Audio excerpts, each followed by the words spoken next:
अस्सलाम वालेकुम। My name is Farhad मजीद और आज की इस वीडियो में मैं आपको इंशाल्लाह केमिस्ट्री का चैप्टर नंबर 1 है उसके शॉर्ट क्वेश्चन एक्सप्लेन करूँगा। तो फर्स्ट यूनिट जी आपका बेसिक कॉन्सेप्ट। सबसे पहला क्वेश्चन इसका है रिलेटिव एटॉमिक मास। तो रिलेटिव एटॉमिक मास बेसिकली आपको क्या बताता है?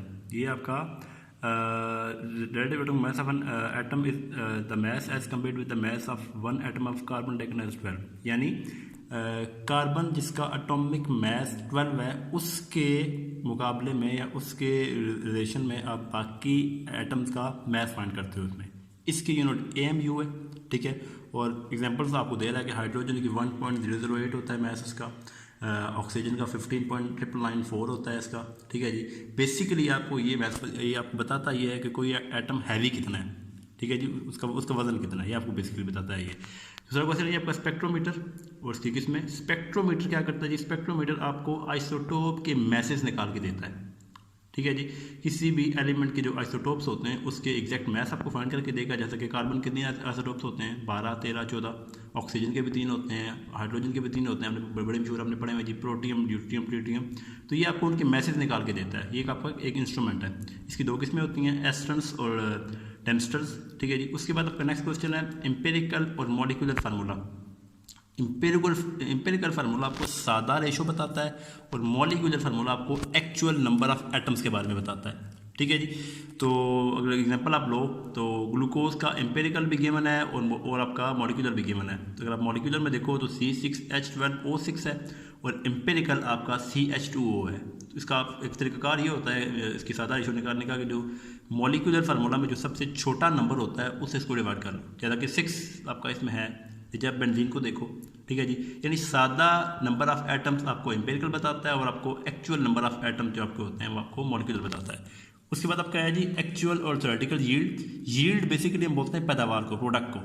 एक्चुअल यील्ड वो होती है जो आपको असल केमिकल रिएक्शन से मिलती है, और थ्योरेटिकल वो होती है जो आपका अंदाज़ा होता है, जो आपने इसको कैलकुलेट किया होता है, ठीक है। असल में जो आपको प्रोडक्ट मिल रही होती है रिएक्शन से वो आपकी एक्चुअल होती है। अच्छा, अब आइसोटोप्स को अलग करने के कौन कौन से तरीके यूज़ होते हैं जी? तो सबसे पहला गैसियस डिफ्यूजन, दूसरा thermal diffusion, distillation, ultracentrifuge, electromagnetic separation और लेजर सेपरेशन। अच्छा, उसके बाद फार्मूला यूनिट मास, ये सेम लाइक मोल है जी। जिस तरह मोल का फार्मूला होता है मैस बाय मोलर मास, लेकिन आयोनिक कंपाउंड के केसेस में मोलर मास नहीं होता, फार्मूला मास होता है उसका, ठीक है जी। तो ये इसका फार्मूला भी गिवन है, इसकी तारीफ भी गिवन है। उसके बाद आपका स्टिचोमेट्री, ठीक है। आपने ऊपर पढ़ा स्पेक्ट्रोमीटर या स्पेक्ट्रोमेट्री, आप पढ़ोगे आगे बढ़ जाके।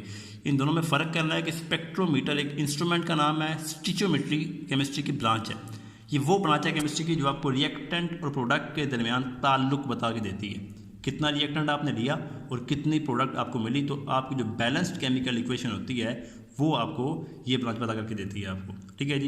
इसकी आप क्या जिन्हें फ़र्ज करते हो, अज्यूम करते हो, नंबर 1 ये कि सारे का सारा रिएक्टेंट प्रोडक्ट में कन्वर्ट हो गया, और दूसरा कोई साइड रिएक्शन नहीं हुआ, ठीक है जी। आपकी होती हैं, आप ये आपके 2 मफरूज़े काम करते हो, और 2 लॉ हैं जी जो उसके अंदर आप बिल्कुल ओबे करते हो। जो 2 लॉ फॉलो किए जाते हैं, law of conservation of mass और लॉ ऑफ डेफिनेट प्रोपोर्शन, ठीक है जी। ये 2 लॉ इस स्टिचोमेट्री में ओबे किए जाते हैं, इनको फॉलो किया जाता है। उसके बाद क्या है लिमिटिंग रिएक्टेंट। लिमिटिंग रिएक्टेंट वो रिएक्टेंट है या वो एलिमेंट है जो थोड़ी मिकदार में होता है। किसी भी केमिकल रिएक्शन में वो आपका एलिमेंट जो थोड़ी मिकदार में होगा और प्रोडक्ट की अमाउंट को कंट्रोल करेगा, वो आपका है जी लिमिटिंग रिएक्टेंट, ठीक है। और इसकी मिसाल है पानी में। अगर आप जाओ तो पानी आपका H2O फार्मूला होता है उसका, ऑक्सीजन, हाइड्रोजन आपका उसमें लिमिटिंग रिएक्टेंट होता है जी।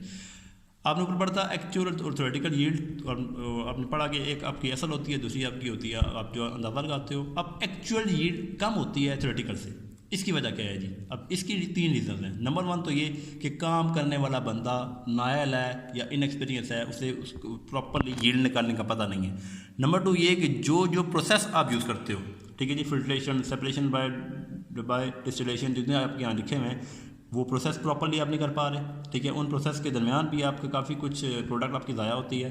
और तीसरा है जी कि कुछ साइड रिएक्शन हो सकता है। साइड रिएक्शन होने की वजह से क्या होगा कि आपको जितनी प्रोडक्ट चाहिए वो आपको नहीं मिलेगी, वो आपको कम मिलेगी। नेक्स्ट है जी हीमोग्लोबिन। हीमोग्लोबिन एक प्रोटीन का नाम है जी जो आपकी ब्लड के अंदर होती है, और ये ऑक्सीजन लेके जाती है आपके लंग्स तक, आपके फेफड़ों तक, ठीक है जी। हीमोग्लोबिन का जो मास है वो 68,000 है, हाइड्रोजन का 1 है। अगर आप इसको इसके मुकाबले में कंपेयर करो तो हाइड्रोजन से ये 68,000 टाइम हैवियर होती है, भारी होती है, और इसमें 10,000 एटम्स पाए जाते हैं जिसके अंदर। अच्छा, उसके बाद एम्पिरिकल फार्मूला वो आपने ऊपर पढ़ा था। अब इसको निकालने के कौन कौन से स्टेप्स हैं जी। नंबर 1 तो ये है जी, आप इसकी परसेंटेज फाइंड करते हो, परसेंटेज कंपोजिशन। नंबर 2 उसके number of gram atom find करते हो। फिर आप उसकी एटॉमिक रेशियो निकालते हो। और फिर ये है कि अगर आपकी एटॉमिक रेशियो सिंपल आ रही हो तो वो तो आपका एम्पिरिकल फार्मूला आ जाता है। अगर सिंपल ना हो तो आप किसी भी सूटेबल डिजिट से, जैसा आपने बोला था कि आप सबसे छोटा जो डिजिट आपका होता है उससे आप डिवाइड कर लेते हो। ठीक है, अब ये चारों चीज़ों के फार्मूलाज हैं जी। जब आप लॉन्ग क्वेश्चन पढ़ोगे तो आपको बुक में प्रॉपरली इनके फार्मूलाज बताए जाएंगे, फिर आप इनके नाम याद करोगे। कंबस्शनल एनालिसिस आपका नेक्स्ट क्वेश्चन है जी। कंबस्शन बोलते हैं जलने का अमल। तो कंबस्शनल एनालिसिस आप देखो कि ये वो टेक्निक है, it is one of the techniques to determine the empirical formula and molecular formula. ठीक है जी। अगर आपको एलिमेंट का मॉडल मैथ पता हो तो आप उसके ज़रिए इसका एम्पिरिकल फार्मूला भी निकाल सकते हो, उसका मॉलिक्यूलर फार्मूला भी निकाल सकते हो इस टेक्निक को यूज़ करके। लिमिटिंग रिएक्टेंट आपने ऊपर पढ़ा था जी। ठीक है, जो थोड़ी मिकदार में होता है, प्रोडक्ट के अमाउंट को कंट्रोल करता है। तो कौन कौन से स्टेप्स हैं इसके। सबसे पहला जी, आप रिएक्टेंट के नंबर ऑफ मोल्स निकालो, फिर प्रोडक्ट के नंबर ऑफ मोल्स निकालो, और फिर क्या करो कि दोनों में से आइडेंटिफाई कर लो, पहचान कर लो कि आपका लिमिटिंग रिएक्टेंट कौन सा है जी। उसके बाद आपकी 3 तारीफें हैं जी, मोल, एवोगाड्रोस नंबर और मोलर वॉल्यूम। ठीक है जी। मोल अगर आप देखो तो कह रहा है कि आपका quantity which contain Avogadro's number of units. ठीक है, या वो यूनिट्स 3 किस्म की होती हैं, एटम है, मॉलिक्यूल है, या आपका आयन आगे होगा वो। ठीक है, जो भी है। ठीक है, एक वो मिकदार जिसमें एवोगाड्रोस नंबर ऑफ पार्टिकल्स पाए जाएं उसे बोलते हैं मोल। इसकी 2 मिसाल लिखी हैं, हाइड्रोजन और कार्बन। ठीक है जी। एवोगाड्रोस नंबर क्या है जी। Avogadro's number is the number of atoms, molecules और ions in 1 gram atom of an element. ठीक है, यानी अगर एलिमेंट होगा तो एलिमेंट के लिए एटम्स, अगर आपका कंपाउंड होगा तो कंपाउंड के लिए मॉलिक्यूल्स, और अगर आपका आयोनिक सब्सटेंस होगा तो फिर आप आयन यूज करोगे। तो ये आपका बेसिकली 6.022 10⁻23 के बोलते हैं एवोगाड्रोस नंबर। एग्जांपल आपकी वही ऊपर से अगर आप देखो तो उसी को आपने इक्वल कर लिया एवोगाड्रोस नंबर के। उसके बाद आपका है जी मोलर वॉल्यूम। तो आपका स्टैंडर्ड टेम्परेचर और प्रेशर के ऊपर 1 मोल गैस का जितना वॉल्यूम होता है जी। ठीक है जी, आप उसे बोलते हो मोलर वॉल्यूम। और वही एग्जांपल अगर ऊपर आप जब वाली आप लो तो ये आपका इसकी वैल्यू 22.414 DM³ होती है, डेसीमीटर क्यूब होती है इसकी। उसके बाद आपका है जी कि सब एटॉमिक पार्टिकल कौन कौन से हैं। आप बड़े मशहूर 3 पढ़ते हो, इलेक्ट्रॉन, प्रोटॉन, न्यूट्रॉन। ठीक है जी, आपको पता है एटम के अंदर पाए जाते हैं ये। लेकिन इसके अलावा हाइप्रोन, न्यूट्रिनो, एंटी न्यूट्रिनो भी हैं, ये भी आपके एटम के अंदर पाए जाते हैं जी। हम सिर्फ चूँकि 3 को ही पढ़ते हैं। ये जो आपके बाकी हैं इनके ऊपर भी काम जारी है, और ये उस तरह से प्रोमिनेंट नहीं है जिस तरह आपका इसका चार्ज, मैस आपके इलेक्ट्रॉन, प्रोटॉन, न्यूट्रॉन का आपको पता है।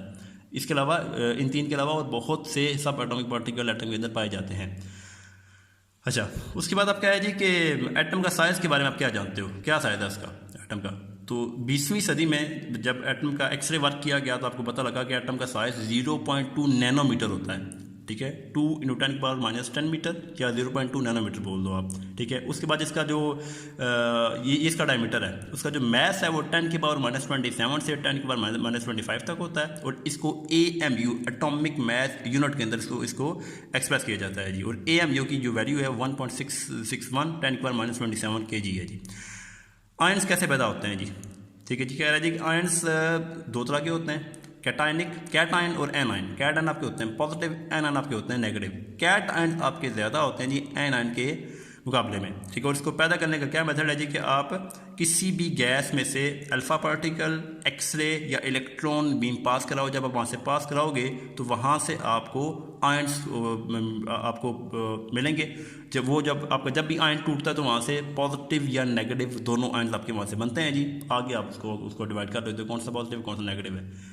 AMU आपने अभी ऊपर पढ़ा था, रिलेटिव एटॉमिक मास की यूनिट है जी ये। ठीक है, AMU ये उसको फाइंड करने के लिए इस्तेमाल की जाती है, और ये वही है दोबारा कि कार्बन 12 के मुकाबले में आप कोई भी एलिमेंट होता है उसका मास निकालते हो। ठीक है, और कार्बन 12 का कितना मास है जी C12 6, 12 उसका एटॉमिक मास है, 6 उसका एटॉमिक नंबर है जी। ठीक है जी, AMU उसकी यूनिट है।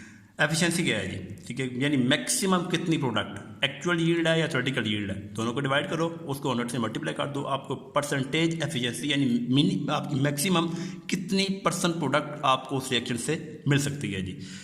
लास्ट क्वेश्चन है आपका रिलेटिव अबंडेंस ऑफ आइसोटोप्स। ठीक है, जब परसेंटेज आप यानी अगर आपके 3 आइसोटोप्स हैं, जैसे आपने पढ़ा कार्बन के, तो उन कार्बन के 3 आइसोटोप्स में से या ऑक्सीजन के 3 आइसोटोप में से मैक्सिमम कौन सा पाया जाता है जी, सबसे ज़्यादा परसेंटेज किसकी है। ठीक है, तो इसका भी आगे फार्मूला है जी, आप आगे इसको जाके आप न्यूमेरिकल में यूज़ करोगे। तो ये थे जी आपका चैप्टर नंबर 1 के शॉर्ट क्वेश्चंस। Thank you.